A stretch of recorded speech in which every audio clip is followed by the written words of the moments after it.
Hey guys, welcome to my vlogmas part 5. I said I wasn't gonna do this, but you know what? I have nothing else to do but to show you guys my little content of the day. So if you're welcome here, if you're new here, if you're welcome here, if you're new here, welcome. My name is Jackie, aka Fabulous Jet. And if you're my favorite, beautiful, fabulous person, welcome back. Happy holidays. Love you, love you, love you. All right, today's content is a little bit of story time. A lot of people have asked me to do this. So today is the 23rd of December. I'm going to do a little story time, which is going to be what I went through as a Chanel specialist at Nordstrom's. Yeah. As a minority, I was a Chanel specialist. And a lot of people did not take too kindly to that. But yes, I'll tell you how I got to that position and the treatment I got from the store manager. Not Nordstrom's brothers, just the store manager. Yes, it was a cult in that store. But anyway, so this is me, retailed. I started working at Nordstrom's, I think, what year was that again? 2004, 2005. Yes, around that time. Trying to see on one of my pay stubs when I actually started. If it's actually gonna show me. It's been a minute, but I know when I started as a Chanel specialist. I know the year, but when I started at Nordstrom's, I started selling in women's clothing. So I was so good at it. The store manager at the store at the Grove at the time saw my potential and decided to promote me to designer handbags, which that was like a promotion back then because you know the handbags was like luxury. And before then I had worked at other department stores. I worked at Barney's, I worked at Bloomingdale's on 3rd Avenue and 60 and Lexington. I used to work at the men's section. I worked at Barney's. I was a struggling model. So back then, models didn't make no money, especially if you were not a supermodel. So retail was my gig. I worked at Barney's, and then I worked at Macy's on 7th Avenue and 34th Street, you know. Been there, did all that in New York, came to California with all this experience behind me. I worked at Saks Fifth Avenue when it first opened in Virginia, the Potomac Mills one. Everybody saw when I'm a good salesperson, if I may say so myself. But to throw you all back there and to bring you back to California, when we moved here, I didn't know where to start. So I went to, somebody recommended for me to go to Nordstrom's at the Grove. When I lived in New York, there was no Nordstrom's in New York. So I knew nothing about New York. When I lived in Virginia, there was no Nordstrom's there. So we didn't know nothing about Nordstrom's. I only knew Nordstrom's when I came to California. And I was recommended by somebody to go get a job. I was going to go to Saks at Beverly Hills. I went there because I already worked at Saks before. My store manager gave me a recommendation. I went to Saks at Beverly Hills. I got interviewed and I was told they were going to give me a call. And I waited and I waited. Crickets. Didn't get no call from Saks. So somebody recommended I go to Nordstrom. So I'm like, what's that? So lo and behold, I went to Nordstrom's at the Grove. Like I said, I started as, they didn't have no opening. But being that I had so many experience, they said they were just going to hire me and put me in one department, which was ladies' clothing upstairs. And that's where I started at Nordstrom's. I was there for about a month, and the manager saw that I was wasting away because I was having such good sales and a lot of people were giving me good reviews. So she transferred me downstairs to designer handbags. which then that was a big deal because those people that work there make good money. And I was like, yay. So I went there. I was always a top seller, made good money. That's what I thought back then. I sold the first lizard Chloe bag for 15,000, and I got recognized by the the by my buyers and the top, what's her name again? I don't want to give her name. I shouldn't do that. No names. I'm not calling nobody's name. But anyway, I got recognized by the head of the handbag department for all of Nordstrom's. And by then, Chanel was about to come to Nordstrom's because Nordstrom's never sold Chanel before. So they were about to bring Chanel to Nordstrom's at Topanga. But being that I was a top seller in my region in designer handbags, I was recommended by the head of the handbag department to become the Chanel specialist at Topanga. But I used to work at the Grove. And I was told to keep it on the down low, don't tell nobody, blah, blah, blah. So that's what I did.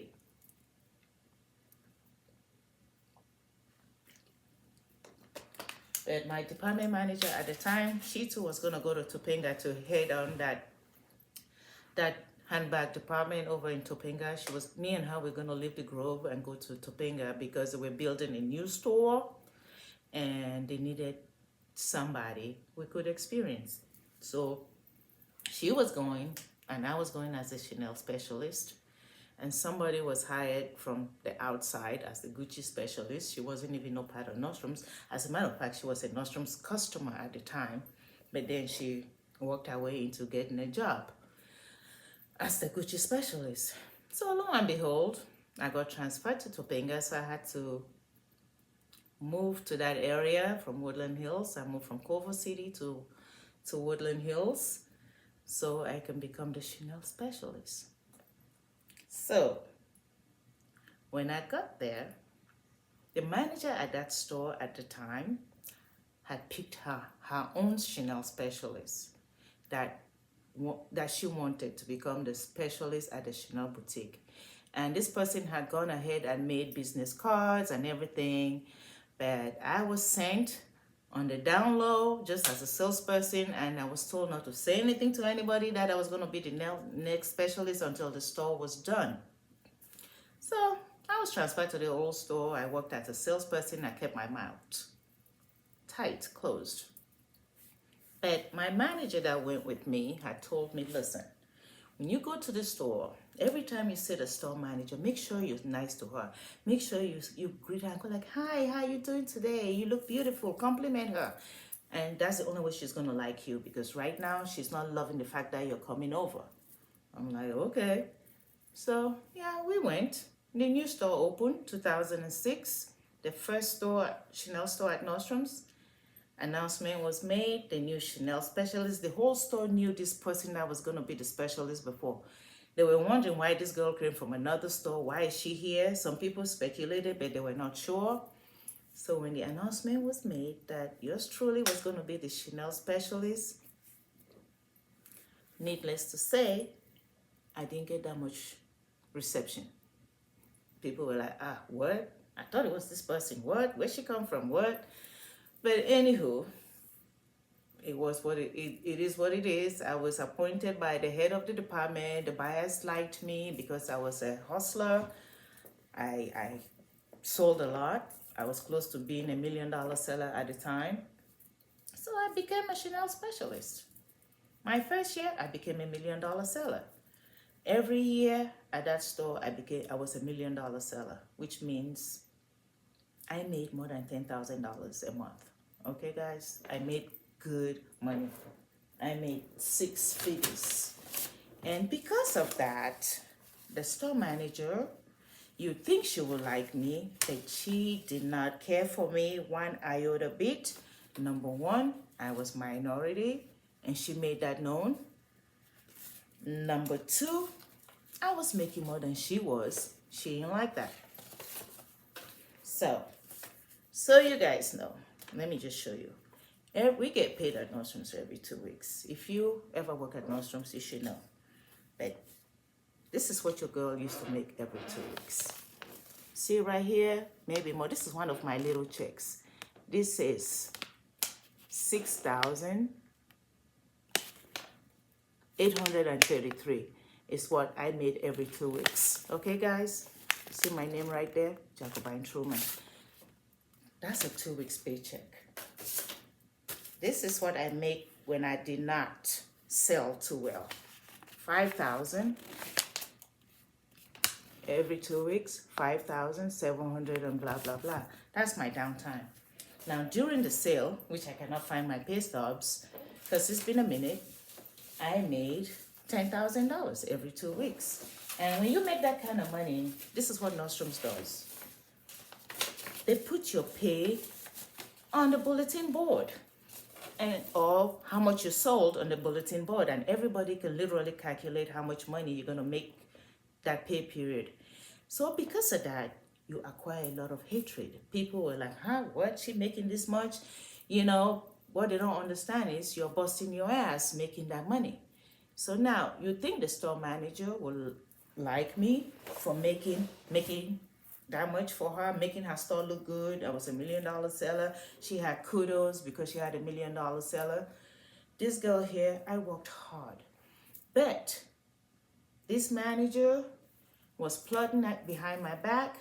She used to tell the department, my department manager that came from the Grove left and went to another store because she could not handle the manager at Topanga, because she had a clique that she would take to her office and they would plot on how to take a salesperson down. Yes, trust and believe. It was like a cult. So people will come to Chanel, like the sales employee will come and they'll be like, oh, my customer needs this bag. My buyers had instructed me that you cannot take a Chanel bag out of the boutique and take it to your department. If your customer wants to buy a Chanel bag, you can bring your customer with you in the Chanel boutique and they can buy the bag there, inside the boutique. So that's what I was told to tell salespeople. So when I did that, Lord, why did I do that? They'll run straight upstairs to the store manager. Oh, Jackie did not want us to bring the bag upstairs. Oh, Jackie refused us to take in the bag. I was only going by what my buyers wanted me to do, not what the store manager wanted. Because bags were going missing when they take them out of the boutique, and then if I can account for it, I have to tell my buyers why this bag is not here. Oh, so and so took it upstairs. It's sitting there in the store manager's office. She's holding it on for herself. I mean, it was a shit show. But needless to say, she used to send customers to come down to the department and harass me. You know, people will come, she will send people to come down, and then she'll come back later like, oh, I just got a complaint. A customer said you were rude. A customer said you're not smiling enough. It's like, lady, if I'm not smiling, how am I $1 million seller? I was the only seller in that boutique who did not discriminate when customers came in, because you never know what somebody has in their pocket. I don't care if you wore a flip-flop, I will sell you. I will welcome you in the boutique and I will make a sale. And that's how your girl was $1 million seller. The other salespeople used to judge people. When they come in, you hang their nose in the air and nobody would say hi. And I was the only one. I had to set a good example. I was the specialist. So, yeah. Needless to say, the first year I was $1 million seller. Nordstrom rewarded me to send me to, I think we went to Vegas and I lived in this 4 seasons. Me and my husband went together. You know, they give you all these beautiful trips. Every $1 million seller had to go to these parties. So while I was gone, I left my sales book at the boutique. The store manager was sent one of her minions to go get my customers list, and they're gonna go through my customers list and start calling my customers and telling them, and she will offer them discount if they were to buy a Chanel bag, to buy from somebody else, not from me. How did I know this? Because my customers told me. They were like, what's going on? We got a call from your store manager saying that if you buy from us, we are going to give you a discount. Say, are you going somewhere? I'm like, no, I ain't going nowhere. I'm thinking, why would she be that crazy? I'm $1 million seller, but I knew she didn't care for me because she made it known. She had salespeople come to the boutique, bring their customers, then they run back upstairs and said I was rude, I wasn't receptive, and I had one customer literally threw something at me and told me she's never in her life, she's been shopping at Chanel, she's never seen a black Chanel specialist. Where did they get her from? I mean, this woman tore me apart at the boutique, and all I did was smile. I mean, she was just calling me names. It took another manager to come and says, ma'am, we're gonna have to ask you to leave. But she goes like, no, I'm only used to Asians being the specialist. I've never seen a black person. She used the N-word, I'm not gonna use it, being a specialist. So I don't understand, because I just don't think she has the knowledge to be a Chanel specialist. And I said, wow, wow, wow, wow. Needless to say, I've been through training. Before they put you as a specialist, I went to New York for training, blah, blah, blah. Chanel trained us, even though we were under Nordstrom's umbrella. Chanel trained us. And my store manager did nothing. She came down. They called her downstairs to say this woman was acting a fool and calling me names. Instead of her coming down and tell the lady to leave the store, what did she do? She took the customer upstairs like, oh, let's go upstairs, let's go talk. So she went upstairs with the customers, I'm sure gave her some kind of discount. A couple of hours later, she called me to her office. I went up and she said, well, that customer felt like you did not give her your full attention, you were kind of rude. What happened was, this customer walked in. I'm taking care of another customer. I was the only one in the boutique at the time because the other person with me had taken a break. So she walked in, I was like, hey, hi, how you doing? Didn't answer me. So I'm talking to this customer and I'm showing her the bag and I'm doing everything. And she goes like, excuse me. I was like, ma'am, can you just give me a minute? Let me finish with the customer. She goes like, excuse me. Number one, I was not acknowledged when I walked in. I was like, yes, I did. I said hi to you, but maybe you didn't hear me. I'm sorry. I will be with you in a minute. All I said. She walked outside. She went and got her country person from a different department, who then came in with her. They pulled the Chanel bag off the shelf and they were about to walk out. And I said, excuse me, if she's gonna buy, I talked to the salesperson, I was like, if she's gonna buy the bag, we're gonna have to conduct the transaction in the boutique. My buyers do not want any bags to leave the boutique. Oh, I'm sorry, but my soul said, excuse me, the manager said we can take the bags to a different department. I was like, well, I'm in charge of this boutique. And I'm telling you, the buyer says no bags should leave the boutique. Plain and simple, period. So she told her customer, her country person, said she don't want us to take the bag. I was like, actually, just ring it up here. It's plain and simple. There's a register. Nobody's using it. Ring the bag here.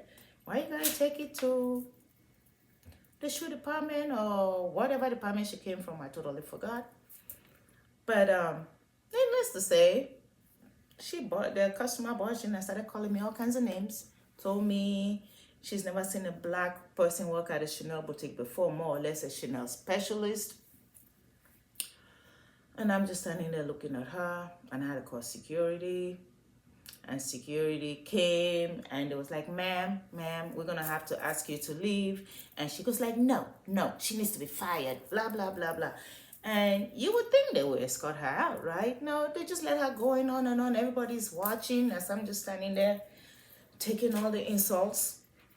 Then They called the store manager. Here she comes downstairs, and she took her upstairs and calmed her down. Then she want to apprehend me, saying the customer said I was rude, that I said she cannot afford the bag, which, why in heaven's name would I say that you can't afford the bag? I was like, I was told by the buyers that any bag that needs to be purchased should be done in the Chanel boutique, not in a different department. I was just following protocol. She goes like, this is my store. I decide what happens. I was like, okay, I get the flack for it. The buyers come, they call me, Jackie, blah, blah, blah. Why is this bag not in the inventory? Why is this bag rung up at a different department? You know, so much was going on at this stupid store because this was the first time they were selling Chanel and they didn't got their shit together.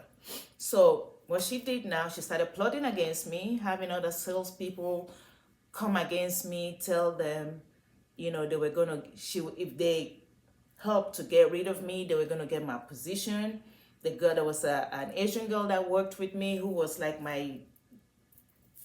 we were like this close, but she got to her and told her, why are you letting her be $1 million seller? If you find something on her, you know, just let me know. We can get rid of her and then you can become the $1 million seller. Brainwashing everybody. Went to Gucci, told the Gucci specialist there she wasn't making any money because nobody was checking for Gucci back then. Everybody wanted Chanel. So while I was raking up a six-figure income, everybody else was pissed. So the Gucci specialist decided she wanted my job because the store manager wanted to get rid of yours truly. So the Gucci girl thinks that if I'm gone, she's gonna become the Chanel specialist. It was just a shit show. I had to call HR. I go to HR. She had HR behind her pocket. And the new store manager, department manager in my area, who was in charge of designer handbags and the boutiques, Chanel, Dior, and all the rest, he used to call me Marie Antoinette. And I'm, why do you call me that? She said, because she wants your head on a silver platter. She wants you gone like yesterday. I mean, he was being very honest with me. He said, so if I was you, I will watch my P's and Q's. I was like, she wants me gone. I'm $1 million seller. What am I doing that's wrong? Oh, she just don't like you. I called corporate. And this is the thing about corporate. This is the thing about Nordstrom's brothers. And I don't care what they think. If they want to come for me, you don't know what's going to happen. They will tell you, if you're facing any kind of harassment or discrimination, pick up the phone, call them, complain, and they will handle it. Wrong.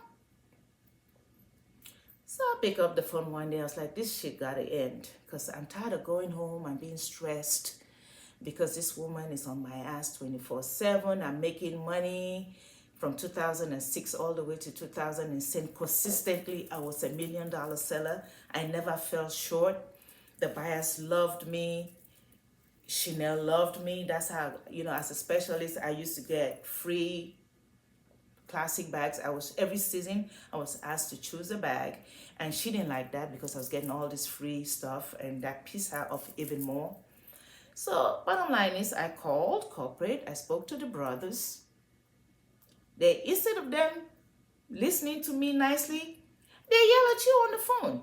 Why do you think she's doing this? What are you saying? It's like, wait a minute, didn't you say if you're facing any kind of discrimination or you should call us and we'll handle it? But then when I call, it was like a reverse. And I'm like, what just happened? Because then they start making you feel like you're making shit up. But this woman drained me. My blood pressure went up.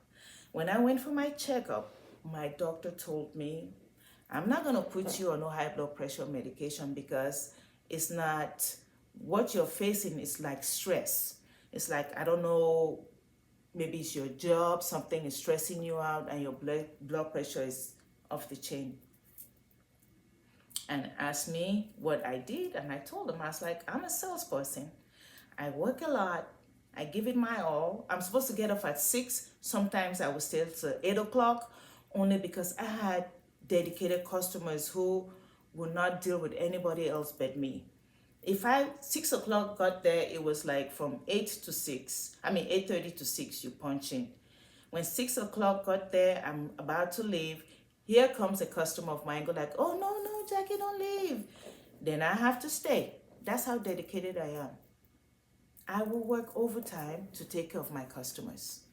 Never, ever, ever did I say, oh no, I'm off the clock, I'm gone. I'll be like, no, I go put my bag down. And everybody like, well, Jackie, aren't you off the clock? I'm like, supposed to be, but here comes my customer and they don't want to deal with nobody else but me. But needless to say, this woman was a nightmare. I cried every time I went home. I took the pain, I took it on my family only because I was so stressed. She made people come to my house. People saw how I was living and they went and told her like, oh, she's living large, blah, blah, blah. She ain't like that. Didn't like that at all. So she plotted and plotted to get rid of me so she can put whoever she wanted into that department so they could cater to her. Because when I used to be in my department, I didn't take no shit from nobody. Excuse my French. People used to come down and say, oh, she wants us to take this bag. Like my department manager, even though he was the department manager at the time, I was still in charge of the Chanel boutique. So everything you did in that boutique had to go through me. He will come and grab a new bag and say, the store manager wants this bag. I was like, nope. This bag is not sitting in her office. If she wants the bag, we can bring it up here because I got tired of my buyers yelling at me. We can bring it up here and then you can take it to her. Why did I say that? Shush. She hated me for that. So when inventory time comes, we're doing inventory and I go upstairs and I'm like, where is this bag? We're missing this, we're missing that. And lo and behold, the department manager, oh, it's in her office. I was like, we need to bring it for inventory. So I have to go upstairs, go get it out of her office and bring it down for inventory. She didn't like that. So things were happening, but she wanted me to be one of her muses, one of her lackeys, because she had a cult. Like if I get off work, according to what my former department manager had told me, always kiss up to her. Go upstairs to her like, oh, I'm leaving right now. And then she would look at me from my head to my toe and say, oh, okay. So did you sell a lot today? I was like, yeah, I made my goal. And she'd be like, well, not everybody's Jackie Truman. I mean, you would think that she'd be like, good work, blah, blah, blah. No. This woman did not. She made it known she didn't care for me. District manager used to love me. All of a sudden, I keep seeing change of her attitude, and I'll see her with the store manager. They'll be walking around. So my other store manager had gotten fired because of something that he did. But being that he was close to the store manager, she kind of blamed me that I probably reported him to HR for inappropriateness with. He was not supposed to be going on vacation with other sales clerk or whatever. I had nothing to do with that. I was all about my Benjamins. But she went and told the district manager, and all of a sudden I saw a shift of the district manager's attitude towards me. Because she used to come in the boutique and say, so are we going to sell today? What are we going to do? How much do we have in? Because they could always count on me to bring in the numbers. But then she would come visit and I was like, hey, I'll call her. She was like, hi. I was like, okay. Something, right? So the last time I really knew stuff was going really bad is my last year, 2010, Christmas end of year party for $1 Million Sellers. It was in Orange County. It was raining cats and dogs. But usually Nordstrom's will send a limousine to pick you up as $1 million seller and take you to where we need to go, which is what they had done before. So I'm waiting for my limo. I got home, I'm dressing.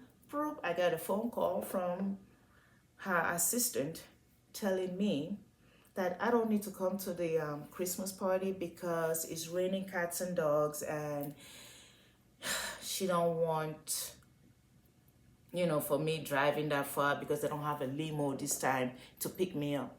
So I was like, it's okay. My husband was going to drive me, and she insisted, like, no, she don't even think the party is going to take place, so she don't want me to waste my time and drive all the way over there. It's like an hour drive from Woodland Hills to Orange County, maybe like an hour and a half. But anyway, so I took off my clothes and I sat home. So the next day I went to work, and I got a call from one of my former department managers who now work in Orange County. Nordstrom's called me and said, hey, why were you not at the $1 million party? I was like, huh, what? She goes like, why did you not show up? I was like, I didn't show up because I was told that the party was canceled. And she goes like, who told you? I said, yours truly, store manager. She says, Lord Jesus. She said, no, she was there. And other $1 million sellers from other departments in your store were there. So I was just wondering, you are the top seller. Why were you not there? Then I knew. And I was like, wow, wow, wow, wow. So needless to say, I asked my new department manager that she had recruited from Seattle to come to my store and be the new, because the other department manager was fired. She went and recruited somebody from Seattle to come get rid of me. This girl is the same age as my daughter. She come in with this attitude like, I need for you to go on your break now. I was like, oh, but I'm with a customer. I don't care. You need to go on your break. Just don't argue with me, Jackie. Go on your break right now. I was like, so you want me to leave my customer that I'm taking care of just to go on my break? Just walk away like, sorry, I'm going on my break. So see you. I don't care. I'm going to come take over. So I'm like, who is this kid? So I'm like, I called my husband. I was like, I don't know how much of this I can take. I know I make good money, but sometimes money is not everything, because the abuse that I'm getting from these people is just ridiculous. Yeah, my husband was like, just hanging there, coming home, blah, blah, blah. He's very supportive, like he knew my stress level. But needless to say, shit started going down. I come to work, I would see people in the Chanel boutique with the new department manager and some other department managers. Every time I get shipment, I'm supposed to see the shipment first, but then I see other people going through the boxes, pulling bags for their clients without my consent. And I'm like, what's happening? Before you guys take these bags, I need to know, because I need to know where they're going, what department they will be in, and whose name. I need for you guys to create a hold thing in the computer. Just don't take a bag. I mean, it was a shit show. So bottom line I'm saying is, the store manager made my life a living hell as a minority woman being a Chanel specialist. She has promised so much. I was still working at that store, and she had already found another. She pulled the department manager out of bridge handbags and promised her that if she gets rid of me, that manager, she was an Asian lady, she was going to become the Chanel specialist. So this manager was a department manager. She was ready to take down a position because she knew in Chanel she was going to make a lot of money. So that was the plot. People were telling me like, oh my God, Jackie, are you leaving? And I'm looking at people like, why are you all saying that? I'm not going anywhere. Did I tell you guys I was leaving? Reason being is she had told a lot of people she was going to get rid of me, and she had already appointed so many people. So she was clocking me for my time. If she thought I was maybe 5 minutes late, she'll call me in her office. I had to drop off my son at preschool back then, and not preschool, elementary. Is it? Yeah, elementary school back then. And if I was 5 minutes late, she would write me up. She just kept coming up with all this list and stuff. If I did not leave at exactly 6 o'clock, she would write me up, even though I was with clients, making her look good. It got to a point where I had to call another HR person who was the head of the department in Los Angeles area. So he came to the store and they called me to HR, and I laid the cards on the table. I was like, I'm sick and tired of this woman coming after me. And he stood there and took all the information, and he goes like, but why do you think she's after you? They have a way of flipping things around. If you report somebody in HR, you would think, oh, okay, they're going to talk to her so she could back off. No. If anything, they're going to go tell her like, oh, you were reported to HR, head of HR, blah, blah, blah. And then, boom, she comes back in a vengeance, which is what she did. So bottom line is, she pushed me out. Yeah, she did. I make good money, and she didn't like that. And she pushed me out of my position. So yeah, there's so much story I can tell you guys. She had customers call me all kinds of names. She tried to recruit all my customers and give them to my other counterparts, tell them not to shop from me. And if they shop from me, she will give them a discount. If they don't shop from me, she will give them a discount. And some of my loyal customers, I had this one lady, older lady, who literally came to my department and cried that I was leaving, and I didn't know I was leaving. She said because she was told that I wasn't going to be there much longer, and she said because she wasn't going to shop there anymore. She was going to go to Neiman's if I leave. And I had to give her a hug and said, listen, I ain't going nowhere. That's what I thought. I'm like, I'm $1 million seller. I've been $1 million seller from 2006 to 2000, 4 years in a row, consistently. So why would you take me out? Why? Because of the color of my skin? Why? Because I'm making more money than you are? Why? Because I wasn't your choice in the first place? Yeah. But needless to say, karma is a bitch. Because you know what? She ain't no longer with the company. Because once I left, and when the brothers found out why I left, shit hit the fan. And it became a domino effect. She ain't no longer with the company. District manager is no longer with the company. So God don't like ugly. Because karma is going to come and bite you in the ass. Because she thought she was indispensable. She thinks she was going to be, she used to call that, this is my store, blah, blah, blah. And I used to tell my fellow salesperson, like, well, it's her store. She can do what she wants. I say, it's not her store. I don't see her name on top. It says Nordstrom's. It doesn't say her last name. I said, so those are the things that she used to have people go like, this is my store. This is what I say, blah, blah, blah. She thought she was never going to go nowhere. But you guys know the rest is history. But she ain't no longer with the company. And so now things have changed. And the Nordstrom's the Chanel store that's in Nordstrom's right now don't belong to Nordstrom's no more. They just leasing up space because it was a shit show. They didn't know what the hell they were doing. And even if they did, they didn't have better control because some of us minorities went through hell. Yes, we did. Even though right now they're trying to incorporate all kinds of minorities into their stuff. Back then, it wasn't all like that. So yeah, that's my little story for today. And this is how I left. That's why I left the company that I made 6 figures. That I gave it my all. I worked hard.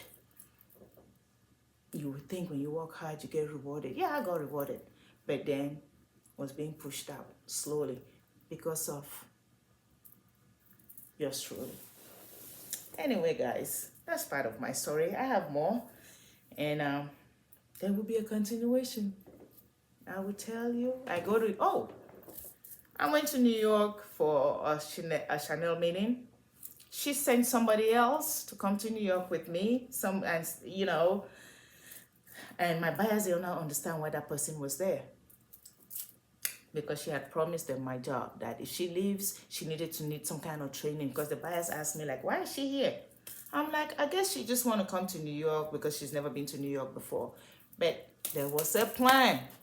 Go to New York, let's see what their training has. So when you come here, you will have some training. Yes, guys. The tribulations we go through. But anywho, it was a good experience at some point. Just the fact that I got to meet a lot of people. All my trips to New York, lived nice hotels on all my Chanel meetings, and it was good. My rewards I had as a $1 million seller from Nordstrom's. Oh, something else. Yes. Nordstrom's had sent somebody, they have a magazine that comes out. They used to have a magazine that comes out every year. And they will come and take pictures of $1 million sellers. And the guy that came to the Chanel boutique to take my picture was told to take somebody else's picture, not me. Because he goes like, who is the $1 million seller here? Jackie Truman, blah, blah. I said, yeah. She said, but then again, I was instructed to just take one picture of you and take 3 pictures of the other Asian girl, because that person was closer to my store manager, because she was a godmother of that person's sister's kid, if you can. My co-worker's sister had a baby and made my store manager the godmother.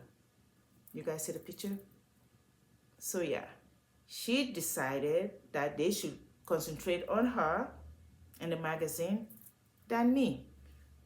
So, but the guy did what the buyers told her to do, but when the magazine came out, couldn't find yours truly. The magazine came out, I'm like, where am I? I flipped it over, I turned around, even my fellow co-workers go like, isn't this some shit? Jackie, you're not in this magazine. So I called the advertising department of Nordstrom. I'm like, I'm the $1 million seller at the boutique. Why am I not featured in this magazine? And he proceeded to tell me the store manager chose somebody else. So he was only going by what he was told.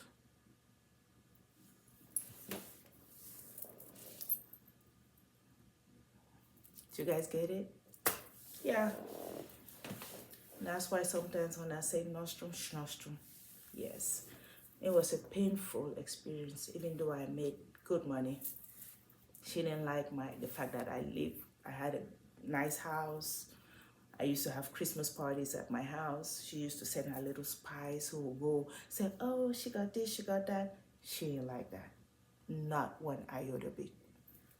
But hey, like I said, God don't like ugly. Because right now I hear she's struggling to sell real estate. Kudos to her. I hope she sells, because she used to think she was untouchable. Yeah. Anywho, that's my story, and I hope you all like it. That's my experience as a Chanel Black specialist at Nordstrom Topanga. All right, guys, like and subscribe to this channel. I don't know if I have anything else to show you today. If I do, I'm going to incorporate it. If not, that's all I got for you today. Love you. Hope you love my little story. All right. See you all later. Bye-bye. Hey, guys, I'm back. I'm back home. So I was out there. It was raining cats and dogs. So I just made a detour to Hope of the Valley after I left the post office, because the line was long, but not that long. I'm glad I went up around that time, because the lady at the post office told me it was crazy earlier, but it just got better. So I went to Hope of the Valley and I found 2 things. Actually, I found a lot of stuff. But right before I was about to pay, here comes a guy telling us, oh, you guys, everything in the store is going to be 50% off tomorrow between 10 and 3. I'm like, huh, what? So I had like 6 items. I had to put back everything. I'm like, I will not be cheated. I don't even know if I will have time to go tomorrow, but I'm going to give it a go. So, but there are 2 things that I said I was not leaving behind. I'm just going to pay full price and call it a day. This beautiful Zara basic snakeskin bomber jacket. This is Zara basic. You would think it's like leather, but it's some kind of, I think it's just natural cotton fabric. It doesn't, let me see what it says on the Zara tag. Not that I will see it. It's not leather, it's not whatever. You know, Zara gives you so much literature that it gets crazy to even read what they're saying. La la la la la. But anywho, it's like cotton, guys, with a little bit of spandex. It's nice snake skin. So it was $12.99, and I was like, you know what? The guy goes like, you don't want to wait until tomorrow? I'm like, no, only because it's not a guarantee that I'm gonna come tomorrow. So I'm just gonna chalk it up and pay that $12.99 instead of $6.50. And he goes like, well, I don't know. I don't think a lot of people will be here, so maybe you should wait. I was like, it's okay. I'll put everything back, but I get the Zara jacket. Nice, guys. It's like it's like cotton with a little bit of spandex. It feels like literally a snake skin. So nice. And then you got this little bomber thing right here. So like I tell you guys, I would not pass anything Zara. So yeah, that's what I got out of Hope of the Valley. I put back a lot of stuff, I really did. Oh no, my battery is low. Anyway, my battery is low, so let me rush. The next thing I got was this little Burberry-esque looking bucket hat. Doesn't have a tag inside, as once more the tag was taken out. It's reversible. So I picked it up for $1.99. And I'm like, whether it's Burberry or not, I like it for $2. My fro won't let me have it on because, you know, once you have fro, it's like everything just bounces. It's a little small, but I think if I do slick my hair back, it will be good. So yeah. Remy, turn that stove. Oh, I think that's why I'm coughing. Turn it off, turn it off. I forgot all about that. Yes. Did it dry out? Turn both of them off. I did. Oh, I forgot that I was cooking, guys. I just wanted to show you guys what I had, and my food is in the kitchen burning. Anywho, so if I don't wear it as a bucket hat, I'll wear it like this. So yeah, that was my journey today. Raining, raining, raining. Didn't make it to Goodwill. After Hope of the Valley, I was done. Stick a fork in me. I was done. I was like, I just got to go home. And I needed to buy some more wrapping paper. So I had to stop at Dollar Tree, get some wrapping paper. And the rain just keeps coming and coming. So I'm like, oh, I'm out of here. So yeah, I hope you guys like this haul with my shiny face. I don't know. Lately, my face just, maybe it's my moisturizer. I don't know. It's just, I'm just glowing and glowing and glowing. It's like, at this stage of my life, I shouldn't be having oily face, but I do. I don't have dry skin. It's a good thing, so they say. But when you always have to powder your face, it's like, enough already with the shininess. But like and subscribe to this video. I hope you guys like it. Yeah. So I'll see you mañana, tomorrow. So peace, love, happiness. Hit the notification bell, share, comments, good comments only. Happy holidays, Merry Christmas, Happy Hanukkah, Happy Kwanzaa, Have you everything? Salam alaikum. Okay, guys. See you later. Bye bye. That's all I got.